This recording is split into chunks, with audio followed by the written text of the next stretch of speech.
Hello बच्चों, मुस्कुराइए। आप PSC channel पर हैं। मैं डीके सर पीएससी चैनल में आपका हार्दिक स्वागत करता हूं। आज हम लोग पढ़ने वाले हैं कक्षा 11 गणित प्रश्नावली 3K का पार्ट 2, प्रश्न नंबर 3, 4 और 5। तो आइए देखते हैं। प्रश्न नंबर 3 है। तो उसके पहले कुछ इस चैप्टर में पढ़ते समय हमारे पास कुछ फार्मूला हैं, उसको आप देख लीजिए। एक तो इसमें आपको 4 मान याद करने पड़ेंगे। साइन स्क्वायर 18, साइन 18 अंश बराबर √5 - 1/4। कास 18 अंश का मान बच्चों यह है √10 + 2√5/4।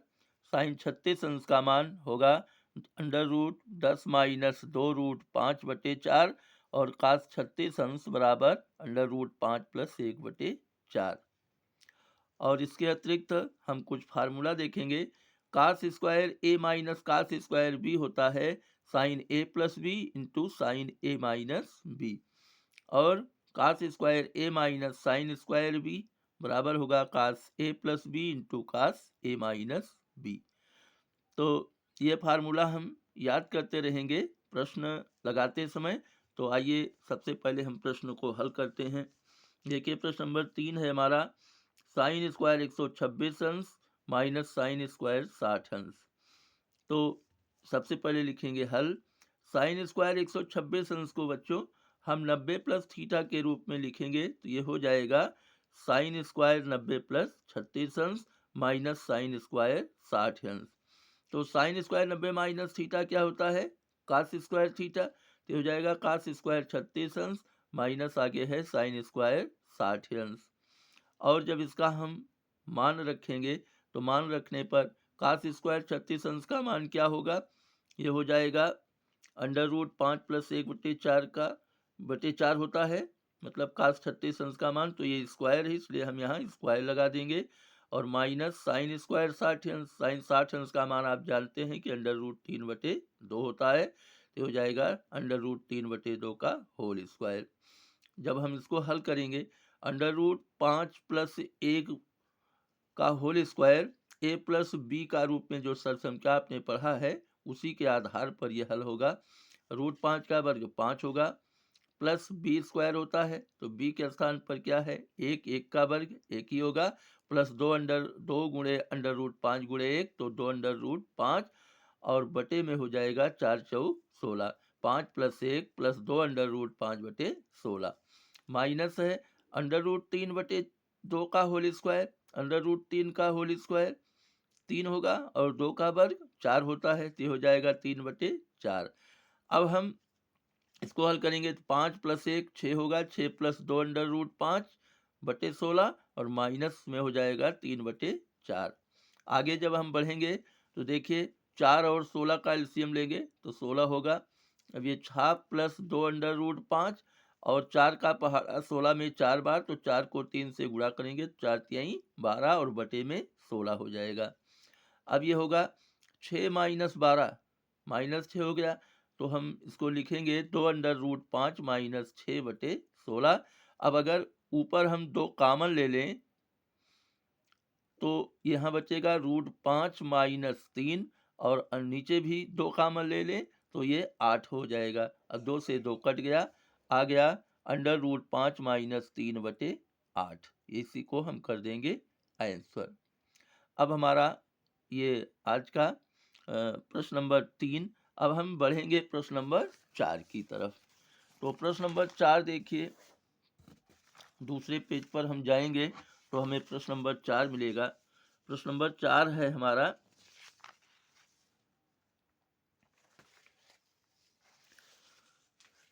ये देखिए कास π/10 प्लस कास 13 π/10। तो कास π/10 आप जानते हैं कि पाई का मान 180 अंश होता है, तो हम इसको कर देंगे कास 180/10 प्लस कास 13 पाई। 13 पाई का मतलब क्या हुआ? 13 गुणे पाई और पाई का मान 180 अंश, तो हम इसे कर देंगे कास 13 गुणे 180/10। अब यहाँ आप 0 से 0 काट दीजिए तो 18 अंश हुआ कास 180/10 प्लस कास 13 से इसको गुणा करेंगे, एक 0 0 काटेंगे तो 13 गुणे 18 हो जाएगा काश 234 अंश। अब काश 180/10 यहाँ है तो इसको 0 0 काट देंगे तो अगले स्टेप में हो जाएगा काश 18 अंश और प्लस काश 234 अंश को हम 180 प्लस थीटा के रूप में लिखेंगे तो हो जाएगा काश 180 प्लस 54 अंश। अब काश 18 अंश और काश 180 प्लस 54 होता है बच्चों, मतलब 180 प्लस थीटा माइनस काश थीटा तो हो जाएगा माइनस काश 54 अंश। अब हमें प्राप्त हुआ काश 18 अंश माइनस काश 90 माइनस, अब 54 अंश को हम फिर 90 माइनस थीटा के रूप में लिखेंगे तो हो जाएगा काश 90 माइनस थीटा। तो काश 90 माइनस थीटा जो है वो साइन थीटा होता है, लेकिन ये माइनस पहले से लिखा हुआ है इसलिए हम इसको लिखेंगे काश 18 अंश माइनस काश 36 अंश। अब जब हम इसका मान रखेंगे, काश 18 अंश का मान आप जानते हैं कि होता है 10 under root 10 plus 2 under root 5/4 और माइनस में होगा 10 minus 2 root under root 10 minus 2 root 5/4। अब हम अगर ये दोनों में 1/4 कामन ले लें तो हमें प्राप्त होगा 10 plus 2 root 5 minus under root 10 minus 2 under root 5। अब हम इसको चाहे तो हम इसी को आंसर कर दें और अगर आप चाहें तो ये भी अंडर रूट में है, ये भी अंडर रूट में है, तो ये पूरा अंडर रूट में हो जाएगा। तो 10 प्लस 2 रूट 5 और माइनस होगा 10 और ये माइनस के आगे जब माइनस होता है तो ये प्लस हो जाएगा 2 under root 5 1/4 into 10 minus 10 under root 10 minus under root 10 ये समाप्त हो गया, plus 2 under root 5 plus 2 under root 5 under root 4/5। इसको आंसर कर सकते हो या इसको भी आंसर कर सकते हो, चाहे इसी पर रोक दो चाहे यहाँ आगे तक हल करो। अब हम बढ़ेंगे प्रश्न नंबर 5वें की ओर। तो देखिए प्रश्न नंबर 5 है हमारा, आगे से है निम्नलिखित के मान ज्ञात कीजिए।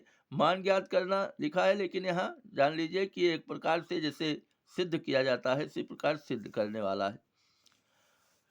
5वां प्रश्न है साइन π/10 इंटू साइन 13 π/10 बराबर -1/4, यानी हमें बाएं पक्ष को भी -1/4 ले आना है। तो हम लिखेंगे हल। हल लिखने के बाद बाएं पक्ष में क्या है, साइन π/10 इंटू साइन 13 π/10, तो ये हो जाएगा साइन 180/10 क्योंकि पाई का मान 180 अंश होता है, इंटू साइन 13 π/10 तो हो जाएगा 13 गुणे π/10। अब पाई का हम जब मान रखेंगे तो 13 गुणे 180/10, साइन 180/10 को जो सरल करेंगे तो 18 अंश होगा, इंटू साइन इसको देखिए 0 0 काटेंगे तो 13 गुणे 18 हो जाएगा, बराबर जब गुणनफल इसका निकालेंगे तो साइन 234 अंश और साइन 18 अंश इंटू साइन, अब इसको 180 प्लस थीटा के रूप में लाएंगे तो हो जाएगा साइन 180 प्लस 54। अगले स्टेप में ये होगा साइन 18 अंश माइनस साइन 54, क्योंकि साइन 180 प्लस थीटा होता है माइनस साइन थीटा तो हो जाएगा माइनस साइन 54 अंश। तो ये होगा साइन 18 अंश इंटू माइनस साइन, इसको फिर 90 माइनस थीटा के रूप में लाएंगे तो साइन 90 माइनस 36 हो जाएगा। अब में प्राप्त हुआ साइन 18 अंश into minus sine 90 minus theta cos theta होता है, पहले से माइनस लगा इसलिए होगा माइनस कास 36 अंश। अब हम इसका मान रखेंगे तो साइन 18 अंश का मान क्या होता है, √5 माइनस 1/4 इंटू हो जाएगा माइनस में यहाँ रखेंगे अंडर रूट 5 प्लस 1/4। अब इसके आगे जब हम हल करेंगे तो हमारा ये प्रश्न हो जाएगा, देखो माइनस हम यहाँ पहले लगा देंगे क्योंकि अगर हम माइनस यहाँ नहीं लगाएंगे तो फिर दिक्कत हो जाएगी। तो अब हमें प्राप्त होगा √5 का होल स्क्वायर माइनस 1 का वर्ग और बटे दोनों में देखिए नीचे, इसके पहले देखा होगा दोनों में नीचे बटे 4 है इसलिए हम इसको यहाँ गुणा कर देंगे 4 गुणे 4।